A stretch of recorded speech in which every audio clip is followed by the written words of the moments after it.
أهلا وسهلا بكم متابعي قناة ماروك 24 في هذا الخبر العاجل. نوافيكم بآخر المستجدات الأمنية من مدينة أجادير.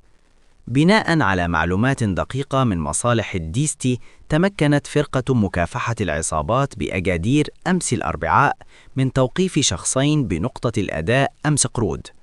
الموقوفان ضبطا متلبسين بنقل شحنة مخدرات على متن سيارة مزورة قادمة من الشمال، وقد تم حجز 250 كيلوغراما من مخدور الشيرة و210 غرامات من الكوكايين، إضافة إلى كمية من مسحوق القنب الهندي.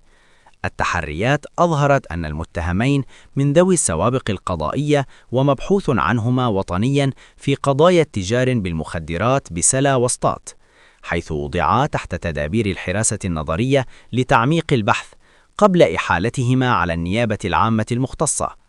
كان هذا خبر الساعة من قناتكم ماروك 24.